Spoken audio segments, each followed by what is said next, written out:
से अमीर और ताकतवर राजाओं की बात करते हैं तो अक्सर हमारे दिमाग में मैसूर, हैदराबाद या जयपुर का ही नाम आता है। क्या आप जानते हैं कि बिहार की ऐतिहासिक मिट्टी में एक ऐसा महान साम्राज्य दफन है जिसकी ताकत के आगे अंग्रेज भी सिर झुकाते थे। एक ऐसा राजघराना जिसके पास अपनी खुद की निजी ट्रेन थी, अपना हवाई जहाज था और जिसकी तिजोरियों में इतना सोना था कि वे अंग्रेजों को कर्ज देते थे। हम बात कर रहे हैं मिथिला की शान कहे जाने वाले दरभंगा राज की, जिसकी दौलत और ताकत के किस्से पूरी दुनिया में बहुत ज्यादा मशहूर थे, जिनके पास 4500 गांव थे, जिनका इलाका आज के कई यूरोपीय देशों से भी बड़ा था और जो अपनी शान के लिए पूरी दुनिया में जाने जाते थे। लेकिन आज उसी दरभंगा राज के महल खंडहर क्यों बन रहे हैं? आखिर कहाँ गायब हो गया वो अरबों का खजाना जो कभी उनकी शान हुआ करता था? और क्या ये सच है कि दरभंगा राज के पास कोई तांत्रिक शक्ति थी जो उनके खजाने और वंश की रक्षा करती थी? चलिए आज सच जानते हैं। चलिए इतिहास के पन्नों को पलटते हैं और जानते हैं दरभंगा राज की पूरी कहानी, जो शुरू होती है एक अनोखी वरदान की दास्तान से। आमतौर पर राजा बनने के लिए युद्ध लड़ना पड़ता है, तलवारें चलानी पड़ती है, लेकिन दरभंगा राज की नींव तलवार से नहीं। महामहोपाध्याय पंडित महेश ठाकुर मुगल बादशाह अकबर के दरबार में शास्त्रार्थ डिबेट करने के लिए दिल्ली पहुंचे थे। उनकी विद्वता और तर्कों को सुनकर बादशाह अकबर इतना ज्यादा प्रभावित हुआ कि उसने खुश होकर कहा, पंडित जी आप मांगो, आज आप मुझसे क्या मांगते हो? पंडित महेश ठाकुर ने अपने लिए धन दौलत नहीं मांगी, उन्होंने सिर्फ सम्मान मांगा। अकबर ने उनकी सादगी देखकर खुश होकर पूरा मिथिला क्षेत्र उन्हें उपहार में दे दिया। कहा जाता है कि अकबर ने एक ताम्रपत्र पर लिख कर दिया था, जाओ पंडित जी, आज से ये पूरा मिथिला तुम्हारा हुआ। यहीं से शुरुआत हुई खंडवाला राजवंश की। एक विद्वान ब्राह्मण परिवार अब शासक बन चुका था। ये भारत के इतिहास की सबसे अनोखी घटना है जहां कलम की ताकत ने तलवार को पूरी तरह हरा दिया था। धीरे धीरे ये राजघराना भारत की सबसे बड़ी जमींदारी बन गई। इनका साम्राज्य बंगाल और बिहार के कई जिलों तक फैल गया, जो कि एक बहुत बड़ा इलाका था। लेकिन अब सवाल आता है कि इनके पास इतना पैसा आता कहां से था? इनकी कमाई का मुख्य जरिया था जमीन, खेती और जनता से मिलने वाला दान, टैक्स। दरभंगा महाराज ने अपने पूरे राज्य को व्यवस्थित रूप से अलग-अलग सर्कल्स में बांट रखा था ताकि टैक्स वसूलने में कोई भी परेशानी या गड़बड़ी न हो सके। हर सर्किल का एक मैनेजर होता था जिसका काम था किसानों से टैक्स वसूलना, चाहे वो अनाज के रूप में हो या फिर नकद पैसों के रूप में। इसके अलावा उस समय नील की खेती, इंडिगो फार्मिंग और जंगलों की लकड़ी के व्यापार से भी दरभंगा राज को सालाना करोड़ों रुपए का भारी मुनाफा होता था। सन 1857 की क्रांति के समय जब पूरा भारत जल रहा था, तब दरभंगा राज ने एक बहुत ही कूटनीतिक चाल चली और अपनी सत्ता को बचाए रखा। उन्होंने उस मुश्किल समय में अंग्रेजों की मदद की। बदले में अंग्रेजों ने उन्हें महाराजाधिराज की उपाधि दी और उन्हें अपनी निजी सेना रखने की भी छूट दी। ये एक ऐसा समझौता था जिसने दरभंगा राज को भारत का सबसे शक्तिशाली जमींदार बना दिया। अंग्रेज उन्हें सुरक्षा देते थे और वे अंग्रेजों को भारी टैक्स देते थे। दरभंगा महाराज का रुतबा सिर्फ उनकी दौलत से नहीं बल्कि उनके गहरे स्वाभिमान से था। इसका सबसे बड़ा उदाहरण हमें एक मशहूर किस्से में देखने को मिलता है। एक बार एक बड़े अंग्रेजी अखबार द सर्चलाइट ने महाराज के खिलाफ कुछ अपमानजनक बातें छाप दी। ये बात महाराज के दिल पर बहुत गहरी चोट कर गई। महाराज को ये बात इतनी बुरी लगी कि उन्होंने उस अखबार के एडिटर को धमकाया नहीं, बल्कि अपनी असली ताकत दिखाने का फैसला किया जो सबको हैरान कर दे। उन्होंने गुस्से में उस विरोधी अखबार को टक्कर देने के लिए अपना खुद का मीडिया हाउस खड़ा कर दिया ताकि उनकी आवाज पूरी दुनिया तक सही से पहुंच सके। उन्होंने द इंडियन नेशन और आर्यावर्त जैसे अखबार शुरू किए और बाद में उस विरोधी अखबार को भी खरीद लिया जिसने उनकी बुराई करने की जुर्रत की थी।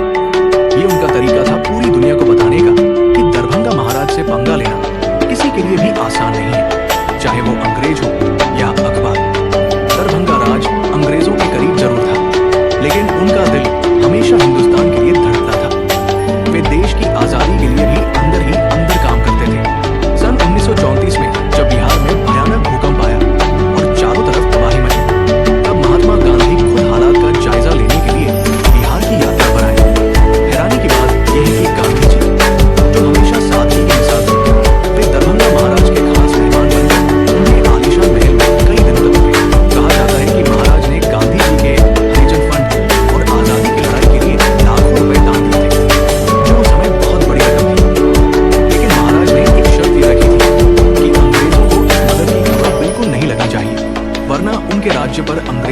खतरा मंडरा सकता था। वे पर्दे के पीछे रहकर देश की मदद कर रहे थे, लेकिन दरभंगा राज की सबसे बड़ी ताकत उनका पैसा नहीं, बल्कि उनकी कुल देवी मां श्यामा माई थी। दरभंगा में स्थित मां श्यामा माई का मंदिर भारत के सबसे रहस्यमयी मंदिरों में से एक है, जहां की मान्यताओं और परंपराओं को सुनकर आप हैरान रह जाएंगे। क्या आप जानते हैं कि ये मंदिर शमशान भूमि में बना है? और सबसे रोंगटे खड़े करने वाली बात यह है कि ये मंदिर एक चिता पर है। ये भव्य मंदिर महाराज रामेश्वर सिंह की चिता पायल के ठीक ऊपर बना है। जी हाँ, जिस जगह राजा का अंतिम संस्कार हुआ उसी रात के ऊपर ये है। आमतौर पर शमशान को हिंदू धर्म में अशुभ माना जाता है, लेकिन यहाँ शमशान में ही सारे शुभ कार्य, मुंडन और शादियाँ बहुत धूमधाम से संपन्न होती है। यहाँ माँ काली भगवान शिव की छाती पर पैर रखकर नहीं, बल्कि सौम्य रूप में जिन्हें वाम काली कहा जाता है, जो भक्तों की हर इच्छा पूरी करती है। राज परिवार का मानना था कि तंत्र विद्या और मां श्यामा माई के आशीर्वाद से उनका खजाना और वंश सुरक्षित है, इसलिए वे देवी की पूजा करते थे। आज भी देश भर से बड़े बड़े तांत्रिक यहाँ साधना करने आते हैं, क्योंकि यहाँ की ऊर्जा बहुत अलग और शक्तिशाली मानी जाती है, जो सबको अपनी ओर खींचती है। दरभंगा महाराज की लाइफस्टाइल ऐसी थी कि बड़े बड़े नवाब और अंग्रेज अफसर भी उनकी शान देखकर रश करते थे। वे विलासिता और आधुनिकता का एक बेहतरीन उदाहरण थे। उनका नरगोना पैलेस एशिया का पहला भूकंपरोधी महल था। 1934 के भूकंप के बाद इसे विशेष तकनीक से बनवाया गया था ताकि ये कभी गिर न सके। इतना ही नहीं, ये भारत का पहला पूरी तरह से वातानुकूलित एसी महल भी था। सोचिए, 1930 के दशक में एसी महल होना कितनी बड़ी और अनोखी बात थी। उनके गैराज में दर्जनों रोल्स रॉयस गाड़ियां खड़ी रहती थी। कहा जाता है कि उनके पास गाड़ियों का इतना बड़ा कलेक्शन था कि वे रोज गाड़ी बदल सकते थे।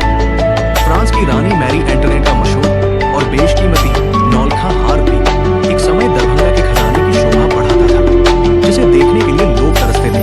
उनके पास अपनी निजी ट्रेन और हवाई जहाज भी थे। जब उनकी ट्रेन चलती थी तो लोग पटरियों के किनारे खड़े होकर सिर्फ उनकी झलक पाने का इंतजार करते थे। पैसा तो बहुत राजाओं के पास था, लेकिन दिल दरभंगा महाराज जैसा किसी के पास नहीं था। वे दान देने में कभी पीछे नहीं हटते थे। ये सच है।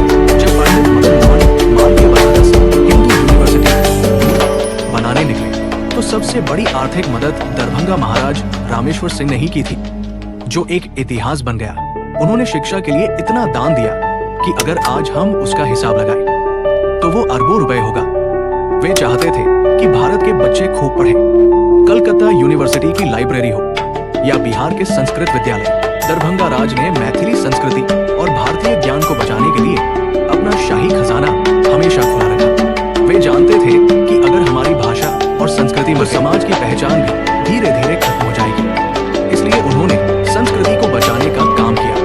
लेकिन कहते हैं ना, भगवान किसी को सब कुछ नहीं देता। जिसके पास अरबों का खजाना था, महलों की कतार थी, उस राजा के पास अपना खून नहीं था।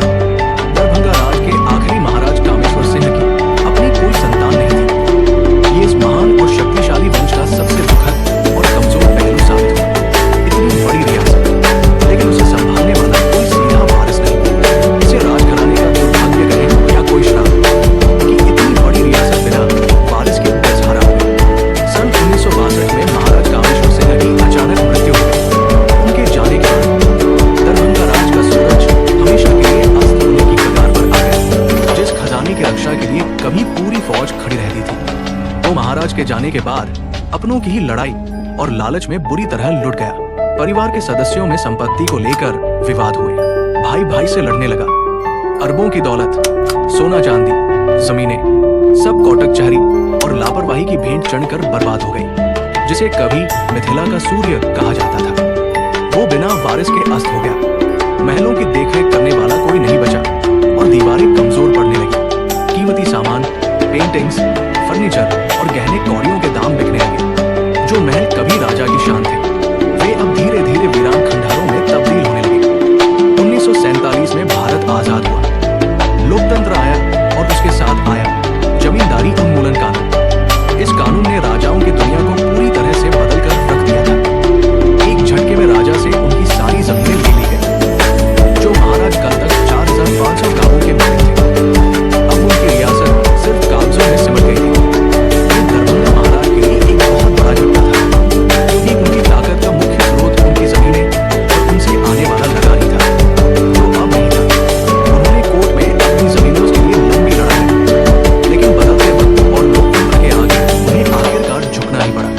और उन्होंने हार मान ली। सोना, महल का सही आकलन किया जाता।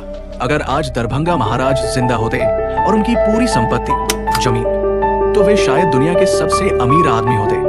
उनकी संपत्ति आज के मुकेश अंबानी या एलन मस्क को भी कड़ी टक्कर दे रही होती। उनकी कमाई और जमीन की कीमत आज खरबों डॉलर में होती।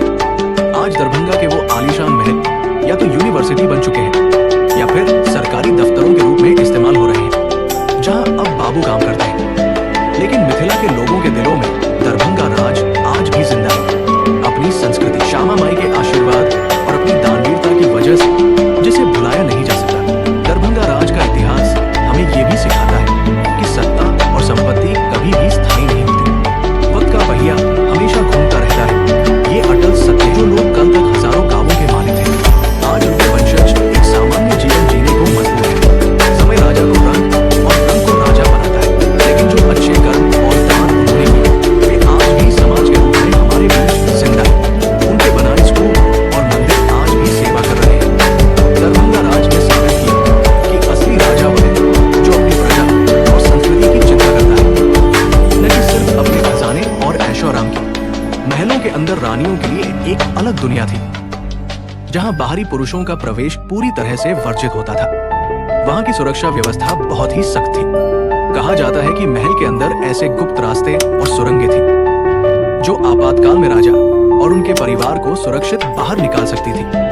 महल के रसोइये को सख्त हिदायत थी कि राजा के भोजन की जांच पहले की जाए, ताकि जहर का खतरा न हो। सुरक्षा में कोई चूक नहीं होती थी।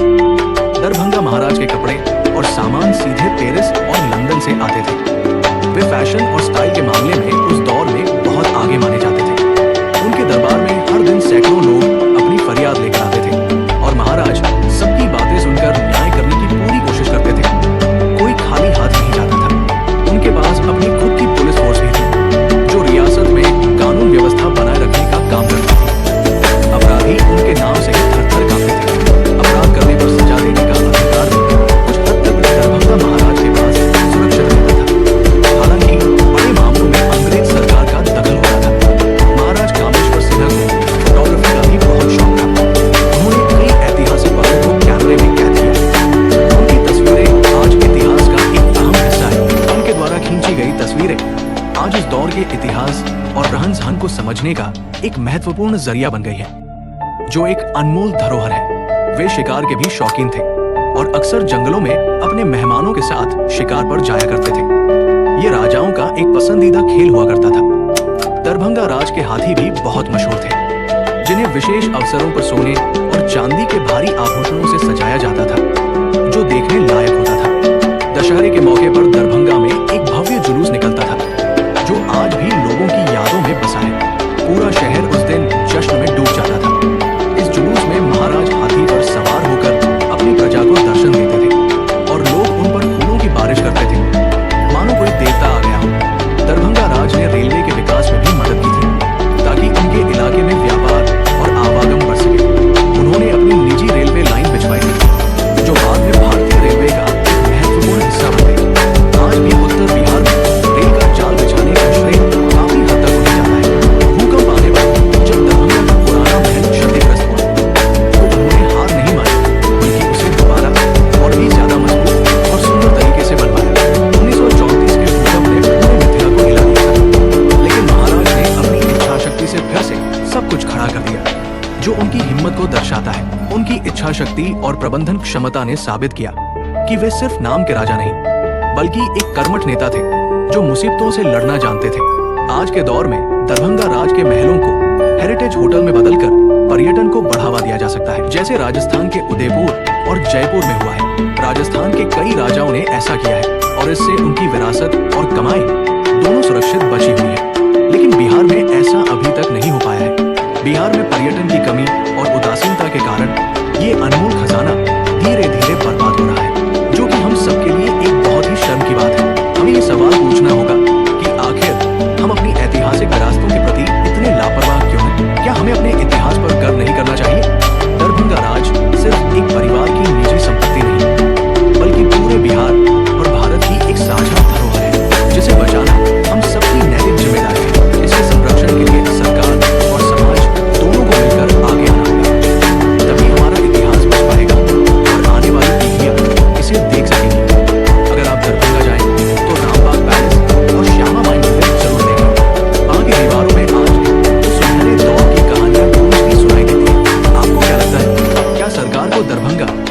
बची हुई धरोहरों को संरक्षित करके एक वर्ल्ड क्लास म्यूजियम बनाना चाहिए? अपनी राय हमें जरूर बताएं। उम्मीद है कि भविष्य में इस विरासत को संवारने के लिए कोई ठोस कदम जरूर उठाया जाएगा। तब तक के लिए दरभंगा राज की इन यादों को संजो कर रखें।